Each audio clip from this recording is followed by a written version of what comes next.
จะซื้อ AirPods ใช่ไหมครับตอนนี้ Apple ขายหลายรุ่นเลยดูจากที่ผมเอามาวางแปะๆตรงนี้ก็ได้หลักๆที่ Apple ขายเนี่ยมันจะมีอยู่4รุ่นนะครับก็จะมีตัว AirPods 4 AirPods 4 ANC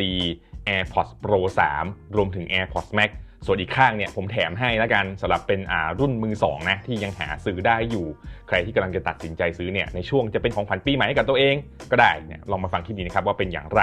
รอบนี้นะผมจะไม่ได้แบบเจาะสเปคจ๋าเลยเพราะว่าเราทำรีวิวไปหลายครั้งแล้วก็สามารถไปดูคลิปรีวิวได้เดี๋ยวผมจะแนบไว้ที่ใต้คลิปนะแต่ว่าคลิปนี้เหมาะสำหรับคนที่แบบว่าไม่รู้จักว่า AirPods ที่ Apple ขายตอนนี้มันมีรุ่นไหนบ้างแต่รุ่นเหมาะกับใครจะเป็นอย่างไรไปชมกันเลยครับแต่ก่อนจะไปรับชมกันเนี่ยฝากกดไลค์กดแชร์กด Subscribe เพื่อเป็นกำลังใจให้ผมแล้วก็ทีมงานในมดของเราด้วยนะครับ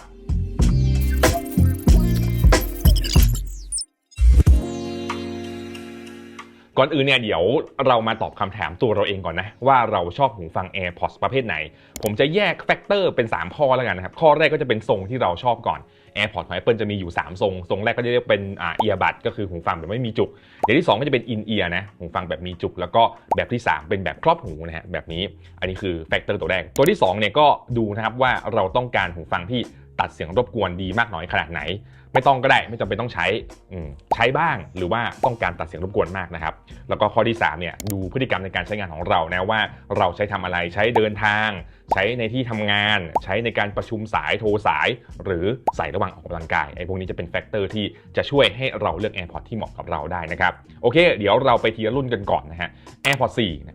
4 มี 2 รุ่นก็คือ AirPods 4 ธรรมดาแล้วก็ตัว AirPods 4 ANC หน้ากล่องเนี่ยเหมือนกันเลยนะเวลาจะซื้อเนี่ยให้ดูให้ดีนะครับอาจจะไปดูหลังกล่องก็ได้หลังกล่องเขาจะมีบอกอยู่ถ้าเป็นรุ่น ANC จะมีคำว่า ANC นะครับเรามาเจาะที่ตัว AirPods 4 ธรรมดาก่อน AirPods 4 ธรรมดานะครับใช้ชิป S2 นะครับมาพร้อมกับฟีเจอร์ Voice Isolation ที่ช่วยแบบตัดเสียงรบกวนในระหว่างโทรช่วยให้เสียงเราใสขึ้นนะครับแล้วก็รองรับฟีเจอร์ใหม่ๆอย่างเช่นตัว Personalized Spatial Audio ก็คือเราสามารถตั้งค่า Spatial Audio ให้เหมาะกับเราเสียงรอบทิศทางตอนที่ฟังมีเดียฟังเพลงที่รองรับก็จะทำให้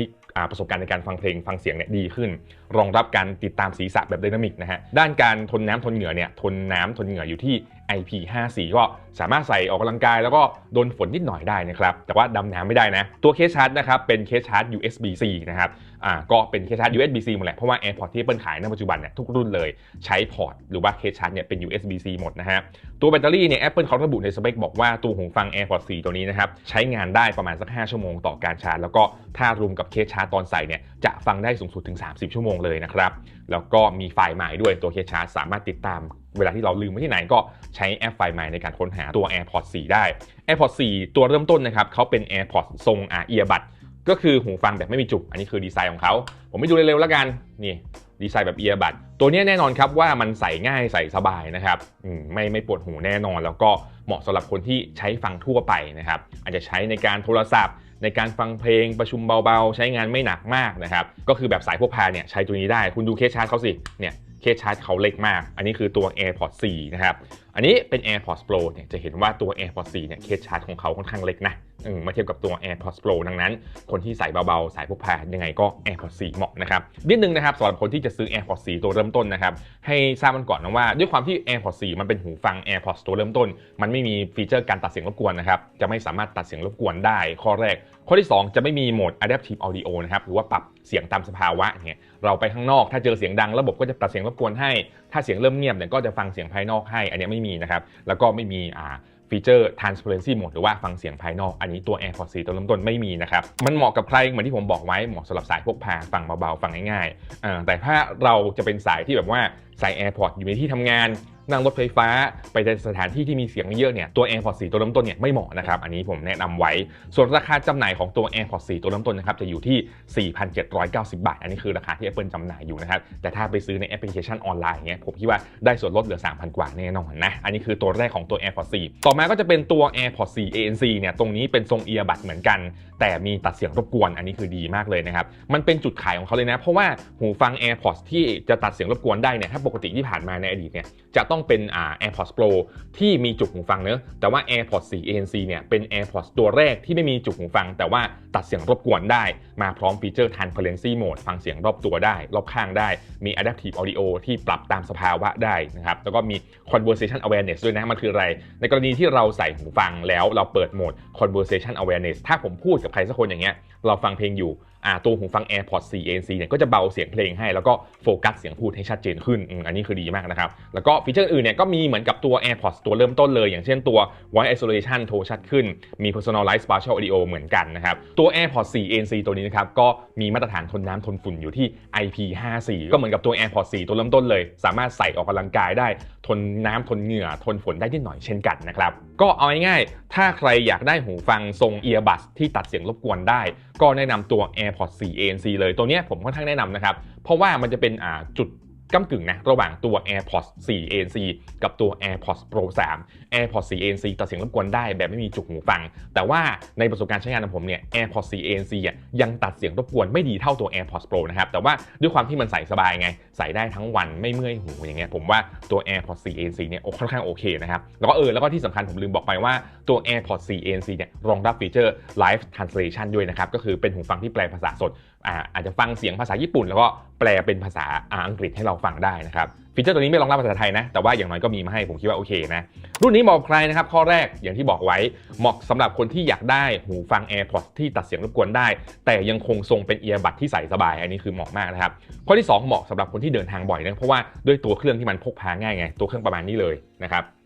บตัวเครื่องแบบนี้เลยใส่สบายเบาพกพาง่ายแบบใช้ได้ทั้งวันอันนี้คือเหมาะมากๆนะครับแล้วก็ข้อที่3เนี่ยก็เหมาะสำหรับคนที่แบบว่าคุณทนใส่ AirPods Pro ไม่ได้เพราะว่าต้องใส่หูนานแล้วก็ปวดหูเมื่อยหู AirPods 4 ANC นี่คือตัวจบนะครับราคาจำหน่ายของตัว AirPods 4 ANC นะครับอยู่ที่ 6,290 บาทอันนี้คือราคาที่ Apple จำหน่ายแต่ว่าถ้าไปดูในแอปออนไลน์ต่างๆเนี่ยก็จะมีราคาที่ค่อนข้างพิเศษอยู่นะครับต่อมาก็จะเป็นตัว AirPods Pro 3 ที่ผมเพิ่งรีวิวไปนะตัวนี้ผมค่อนข้างชอบแหละเพราะว่ามันมีการอัปเกรดจากตัว AirPods Pro 2ค่อนข้างเยอะสามารถไปดูรีวิวเพิ่มเติมได้นะตัว AirPods Pro 3 เนี่ยผมมองว่ามันคือตัวจบนะครับตัดเสียงรบกวนก็ได้ใช้ฟังเพลงเสียงดีก็ได้ใส่ออกกำลังกายก็ได้เช่นกันนะทำงานได้หลายอย่างฟีเจอร์ที่มีมาให้เนี่ยก็ครบนะครับอันนี้คือตัว AirPods Pro 3 เนอะเป็นหูฟังเขาเรียกว่าอะไรทรง in ear มีจุกหูฟังมาให้แน่นอนแหละการที่มีจุกหูฟังคุณก็จะได้รับประสบการณ์ในการตัดเสียงรบกวนที่ดีมากๆนะครับมีฟีเจอร์ใหม่ครบครันตัวนี้นะฮะอันนี้คือดีไซน์ของเขาเนอะมาเดี๋ยวเรามาดูไฮไลท์กันต่อนะฮะก็อย่างที่บอกไว้ตัว AirPods Pro 3 เนี่ยเขารองรับฟีเจอร์หลายอย่างนะครับอย่างเช่นตัวการตัดเสียงรบกวน ANC รองรับ Adaptive Audio รองรับ Transparency Mode รองรับ Conversation Awareness รองรับ Voice Isolation ก็รองรับแล้วก็เสียงของตัวไมโครโฟนของตัว AirPods Pro 3 เนี่ยระดับสตูดิโอเลยนะบางคลิปที่คุณเห็นเนี่ยผมเคยเอาตัว AirPods Pro 3 เนี่ยไปใช้ในการบันทึกถ่ายคลิปด้วยเสียงดีมากนะครับฟีเจอร์อย่างอื่นนะครับที่เพิ่มเข้ามาอย่างเช่นตัวเกี่ยวข้องกับความปลอดภัยของหูเราเนี่ยก็มีให้ครบอย่างเช่นตัว Loud Sound Reduction เนี่ยที่จะมีการลดเสียงปรับระดับเสียงให้ในกรณีที่เราอยู่ในสถานที่ที่เสียงดังมากๆหรือว่าฟังเพลงที่มันดังมากๆเนี่ยระบบก็จะตรวจจับแล้วก็ปรับให้มีฟีเจอร์ตรวจจับการได้ยินนะตรวจสอบการได้ยินของเราอย่างเงี้ยว่าเป็นอย่างไรมีคุณสมบัติอุปกรณ์ช่วยฟังด้วยอันนี้คือครบนะแต่อีกหนึ่งจุดที่สำคัญของตัว AirPods Pro 3 เนี่ยก็คือเขามีเซ็นเซอร์วัดอัตราการเต้นของหัวใจระหว่างที่เราออกกำลังกายด้ว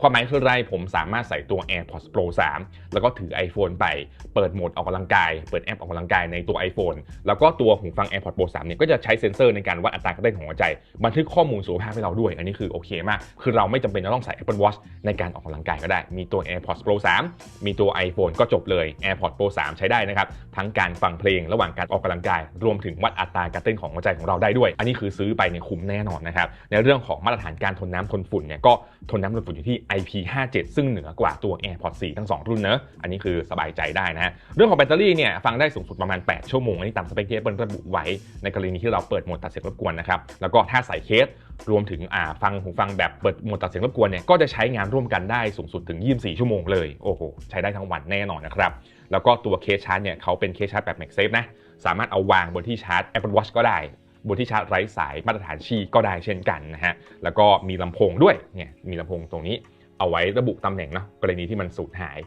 แล้วก็มีช่องคล้องนะครับจะเอาสายอุปกรณ์เสริมมาใส่แล้วก็คล้องที่ตัวเราก็ได้เช่นกันที่สำคัญก็คือตัว AirPods Pro 3 เนี่ยเขามีจุหูฟังให้ถึง5ขนาดอันนี้คือค่อนข้างโอเคนะเราก็ลองใส่อันไหนที่มันโอเคก็ใส่ตัวนั้นนะครับและแน่นอนว่าตัว AirPods Pro 3 เนี่ยเป็นหูฟัง AirPods ล่าสุดของ Apple ก็รองรับฟีเจอร์ Live Translation ด้วยนะหูฟัง AirPods Pro 3 เหมาะกับใครข้อแรกครับคนที่อยากได้การตัดเสียงรบกวนแบบที่ดีที่สุดAirPods Pro 3 เนี่ยคือตอบเลยตัดเสียงรบกวนดีมากนะครับเหมาะสำหรับการคนที่จะต้องเดินทางบนรถไฟฟ้าไปในสถานที่ที่เสียงดังอยู่ในออฟฟิศที่มีเสียงดังอยู่ในคาเฟ่อย่างเงี้ยแล้วก็อยากได้เสียงที่เงียบโฟกัสกับอะไรบางอย่าง ก็สามารถใช้ตัว AirPods Pro 3ได้นะครับข้อที่2เนี่ยเวลาที่เราต้องทำงานยาวๆทำงานหนักๆตัวนี้ตัวแบตเตอรี่ตัวชิปประมวลผลตัวฟีเจอร์การตัดเสียงรบกวนเนี่ยก็จะช่วยให้เราโฟกัสงานได้นานขึ้นอันนี้มีผลนะเพราะว่าบางครั้งเนี่ยผมจะใส่ตัว AirPods Pro 3ในที่ทำงานนะครับเพราะบางทีใส่ตัว AirPods Max แล้วทรงผมมันเสียก็เลยจะต้องใส่ AirPods Pro 3 แทนอันนี้ผมว่ามันจบอยู่ข้อต่อมาก็คือเรื่องของการออกกำลังกายนะครับตัว AirPods Pro 3เนี่ยมันเป็นหูฟังแบบ in ear นะมันมีทั้งข้อดีข้อเสีย in ear คือมันใส่แล้วมันแน่นเนอะเราใส่ออกกำลังกายกระโดดรถเต้นอะไรหนักๆเนี่ยมันก็ไม่ค่อยหลุดนะครับจะแลกกับความไม่สบายนิดนึงแต่ว่าผมมองว่ามันใส่แล้วมันไม่หลุดนะเพราะว่าก่อนหน้านี้ผมใช้เกือบทุกตัวเลย AirPods ทั้งตัว AirPods รุ่นแรกมาจนถึงตัว AirPods Pro 1 Pro 2มาถึง Pro 3เนี่ย Pro 3เป็นหูฟัง AirPods ตัวแรกเลยที่ผมใส่ออกกำลังกายประมาณสัก1ชั่วโมงแล้วมันไม่หลุดเหงื่อเข้าไปในใบหูก็ไม่หลุดนะครับนี่คือตัว AirPods Pro 3ผมเชียร์เลยแล้วก็สุดท้ายเนี่ยก็อยากได้ตัวอุปกรณ์แกดเจ็ตที่มันครบเนี่ยทั้งฟังเพลงก็ได้เอาไว้คุยโทรศัพท์ก็ได้เอาไว้วัดอัตราการเต้นของหัวใจก็ได้ AirPods Pro 3เนี่ยก็จบเช่นกันนะครับข้อควรรู้นะครับ AirPods Pro 3มันเป็นหูฟังแบบ in-ear แล้วมันมีจุกให้เราเลือกหลายไซส์นะครับให้เราลองใส่ก่อนเพราะบางไซส์เนี่ยพอเรายัดเข้าไปเนี่ยโอเคมันปิดรูหูได้ดีจริงแต่ว่าพอเวลาเราใช้งานไปสักชั่วโมงนึงเนี่ยมันจะเริ่มเมื่อยหูปวดหูอันนี้คือเราต้องเช็คให้ดีก่อนที่จะใช้งานนะครับแล้วก็ถ้าเราเนี่ยเป็นคนที่ใส่ตัว AirPods Pro 3 หรือว่าใส่หูฟัง in-ear ไม่ได้จริงๆก็สามารถถอยกลับไปซื้อตัว AirPods 4 ANC ก็ได้เนี่ยอันนี้คือเป็น1ทางเลือกนะราคาจำหน่ายของตัว AirPods Pro 3นะครับอยู่ที่ 8,490 บาทราคาค่อนข้างสูงแนะนำว่าให้ไปหาซื้อที่ตรงเว็บออนไลน์ตรงร้านค้าออนไลน์จะดีกว่าเพราะว่าเขามีส่วนลดให้นะครับตัวสุดท้ายเป็น AirPods Max นะครับเป็นหูฟังพรีเมียมที่ไม่ค่อยอัปเกรดนานๆจะมาทีคือตัวแรกที่ผมซื้อมาจาก Day 1เป็นพอร์ต Lightning นะครับซึ่งณปัจจุบันเนี่ย AirPods Max เขาได้อัปเกรดพอร์ตเป็นพอร์ต USB-C ไปแล้วนะครับฟีเจอร์ตัวนี้มีอะไรบ้างด้วยความที่ของเขาเป็น AirPods รุ่นเดียวนะครับที่เป็นหูฟังทรงครอบหูใส่งานสบายๆใส่ได้ทั้งวันไม่เมื่อยแน่นอนเพราะว่ามันครอบหูมันไม่ได้อุดรูหูของเราเนี่ยนี่คือจุดขายของเขาฟีเจอร์ที่มีมาให้ก็เกือบครบนะ ก็คือตัดเสียงรบกวนแบบ ANC ได้ตัดเสียงรบกวนได้ดีเลยครับเพราะว่าเป็นหูฟังแบบครอบหูเพราะว่ามันครอบหูเราได้เต็มตัดเสียงได้ดีแน่นอนนะฮะรองรับโหมดฟังเสียงภายนอกอย่างเช่นตัว Transparency Mode เนี่ยก็รองรับเช่นกันมี Personalized Spatial Audio มี Head Tracking ก็เหมือนกับตัว AirPods Pro เลยนะครับแล้วก็แบตเตอรี่อันนี้คือจุดขายของเขาเป็นหูฟังที่แบตอึดนะใช้งานได้ประมาณสัก20ชั่วโมงนะครับในกรณีที่เราเปิด ANC แต่ของผมเนี่ยซื้อมาตั้งแต่ Day 1แบตเสื่อมแล้วใช้แป๊บเดียวก็จะหมดแล้วแหละ ก็อยากอัปเกรดอยู่เหมือนกันนะครับแล้วก็ถ้าเป็นรุ่นพอร์ต USB-C เนี่ยเขาก็จะรองรับเสียงแบบ lossless ด้วยนะครับอันนี้ก็คือเป็นตัวไฮไลท์เด่นของตัว AirPods Max นะเหมาะกับใครบ้างก็เหมาะสำหรับคนที่จะต้องใส่หูฟังแล้วทำงานยาวๆก็คือหลายชั่วโมงต่อวันนะครับคนที่เป็นตัดต่อวิดีโอคนที่ต้องทำเรื่องเกี่ยวกับมีเดียเรื่องเพลงอย่างเงี้ยหรือว่าฟังเพลงระหว่างการทำงานทั้งวันอย่างเงี้ยมันจะใส่สบายนะครับแล้วก็ไม่ปวดหูนะมันอาจจะร้อนๆแหละแล้วก็กางออกมานิดนึงแล้วก็ใส่อย่างเงี้ยก็สามารถใช้งานได้นะครับข้อที่2เหมาะสำหรับคนที่ชอบดูมีเดียชอบดูภาพยนตร์ชอบดูซีรีส์ทั้งวันอย่างเงี้ยอยากได้เสียงแบบมีมิติแบบเต็มประสบการณ์ก็ใส่ AirPods Max ฟังเนี่ยก็โอเคนะเวลาเราดูซีรีส์อย่างเงี้ยมันได้แบบประสบการณ์ที่เต็มหูจริงๆนะฮะแล้วก็อีกข้อหนึ่งนะมันเป็นหูฟังครอบหูที่มีฟีเจอร์ตัดเสียงรบกวนแล้วก็ฟังเสียงภายนอกที่เกือบดีที่สุดนะในบรรดาหูฟังครอบหูในตลาดที่ขายอยู่ณตอนนี้นะครับข้อควรรู้เนี่ยด้วยความที่มันเป็นหูฟังแบบครอบหูแล้วก็มีไซส์ใหญ่ตัวเนี้ยมันเหมาะสำหรับการใส่อยู่กับที่นะเหมาะสำหรับการใส่นั่งทำงานนั่งดูภาพยนตร์ซีรีส์อะไรเงี้ยมันเหมาะกับตรงนี้แต่ถามว่าเราใส่แบบเดินออกไปข้างนอกไหมก็ได้นะถ้าคนที่ใส่แล้วรู้สึกไม่เทอะทะก็สามารถทำได้เพราะว่าก็เห็นหลายๆคนแหละใส่เดินไปนั่นไปนี่บางคนใส่เดินออกกำลังกายแม้กระทั่งวิ่งออกกำลังกายหรือว่าอยู่ในฟิตเนสก็มีนะครับAirPods Max ก็ใช้ได้หลายประโยชน์นะแล้วก็อีกข้อหนึ่งเนี่ยด้วยความที่ตัวไซส์มันใหญ่มันดูเถอะทะกว่าถ้าใครแบบอยากได้แบบกระทัดรัดตัดเสียงรบกวนดีฟังเสียงได้ดีเนี่ยผมแนะนำว่าให้ถอยไปตัวที่ตัว AirPods Pro 3 จะดีกว่านะครับซึ่งแต่ละแบบมันก็มีจุดขายของมันนะ AirPods Max ณปัจจุบันเนี่ยราคาจำหน่ายอยู่ที่ 18,990 บาทก็ไปหาซื้อกันได้เลยนะอันนี้ก็คือเป็นมือหนึ่งที่ Apple ยังขายอยู่ณตอนนี้นะโอเคสำหรับใครนะครับที่มีงบจำกัดผมก็มีอีก2รุ่นย่อยเป็นมือ2หรือเป็นมือ1ที่ถูกลดราคาไปที่ Apple ไม่ได้ขายแล้วแต่ว่าตัวแทนจำหน่ายหรือว่าร้านค้าออนไลน์เขาขายอยู่จะมี2ตัวที่แนะนำจริงๆนะครับตัวแรกก็จะเป็นตัว AirPods Pro 2 นะครับตัวเนี้ยผมว่ามันก็ใกล้เคียงกับตัว AirPods Pro 3 เลยแต่ว่าจะตัดเสียงรบกวนได้ดีเท่าตัว AirPods Pro 3 แต่ยังถือว่าได้ดีมากๆอยู่เลยนะฮะมันไม่ได้แย่ก็รองรับฟีเจอร์ทุกอย่างเนาะทั้งตัดเสียงรบกวน ANC Adaptive Audio Transparency Mode Conversation Awareness รองรับการวัดคุณภาพการได้ยินอย่างเงี้ยสุขภาพของใบหูของเราทั้ง Hearing Test Hearing Aid ตัว Loud Sound รองรับหมดเลยนะครับแล้วก็รองรับ Live Translation ด้วยราคาที่ผมเข้าไปเช็คนะที่หน้าร้านพวกออนไลน์ช้อปปิ้งออนไลน์อย่างเงี้ย จะอยู่ที่ประมาณสัก 7,500 บาทแต่ถ้าเราใส่โค้ดใส่อะไรเงี้ยมันก็จะถูกกว่านั้นอีกเนาะผมแนะนำนะถ้าใครที่งบไม่ถึงตัว AirPods Pro 3เนี่ยตัว AirPods Pro 2เนี่ยก็ไม่ได้แย่นะครับยังใช้งานได้ดีอยู่ในปี 2025 นี้จนถึงปี 2026 ด้วยซ้ำเนอะอันนี้คือตัวแรกตัว AirPods Pro 2เนี่ยหน้ากล่องเขาจะเป็นแบบนี้นะแต่ว่าจากประสบการณ์ที่ผมใช้ AirPods Pro 2 มาหลายปีเนี่ยข้อหนึ่งที่ผมไม่ค่อยโอเคเขาก็คือตัวจุกหูฟังเนี่ยมันเป็นจุกหูฟังแบบยางซิลิโคนอย่างเงี้ยฉีกขาดง่ายใส่แล้วหลุดง่ายไม่เหมือนกับตัว AirPods Pro 3นะที่หูฟังเขาเป็นยางผสมโฟมอย่างเงี้ยซึ่งมันแน่นกว่าอันนี้ก็เป็น1จุดที่นะแต่ว่า Third Party หรือว่าคนขายคนอื่นเนี่ยเขาก็มีจุกหูฟังแบบเทพๆของตัว AirPods Pro 2 ขายนะก็ไปหาซื้อมาเปลี่ยนได้มันก็ค่อนข้างโอเคอยู่นะครับอีกตัวที่อยากแนะนำสำหรับมือ2นะฮะหรือว่ารุ่นเก่าที่ยังพอหาซื้อได้อยู่ก็คือตัว AirPods 3 AirPods 3 มันเป็นหูฟังทรงเริ่มต้นเนี่ยไม่มีฟีเจอร์ตัดเสียงรบกวนไม่มี Transparency Mode แต่ว่าก็ยังรองรับฟีเจอร์ใหม่ๆอย่างเช่นตัว Spatial Audio อันนี้ก็ใช้งานได้ทนน้ำทนเหงื่อระดับ IPX4 ก็พอประมาณแล้วกันผมไม่แนะนำว่าใส่ออกไปกลางแจ้งตากฝนยังไม่ควรนะครับ AirPods 3 แต่ว่าราคาเนี่ยมันน่าสนใจมากผมลองไปหามานะราคา AirPods 3 ที่ยังพอหาซื้อได้เนี่ย 3,000 มีถอนนะบางที่ขายราคาเพียง 2,500 บาทเท่านั้นนะสำหรับตัว AirPods 3 ก็คือตัวนี้ถ้าต่ำกว่า3เนี่ยอย่างเช่นตัว2เนี่ยผมไม่แนะนำอันนี้ไม่แนะนำเลย AirPods 2 AirPods 1อย่างเงี้ยแต่ถ้าเป็นตัว AirPods Pro เนี่ย AirPods Pro 1ผมก็ไม่แนะนำสรุปง่ายๆถ้าคุณจะซื้อตัว AirPods มือ1เนี่ยก็คือซื้อได้ทุกรุ่นเลยนะทั้งตัว AirPods 4 AirPods 4 ANC AirPods Pro 3 AirPods Max อันนี้ซื้อได้สำหรับมือ2หรือว่ามือ1ที่ยังรุ่นเก่าที่ยังขายอยู่นะที่ยังสามารถหาซื้อได้เนี่ยแนะนำก็คือตัว AirPods Pro 2 อันนี้ซื้อได้ AirPods 3 ซื้อได้แต่ถ้าต่ำกว่านั้นเนี่ยผมไม่แนะนำนะครับโอเค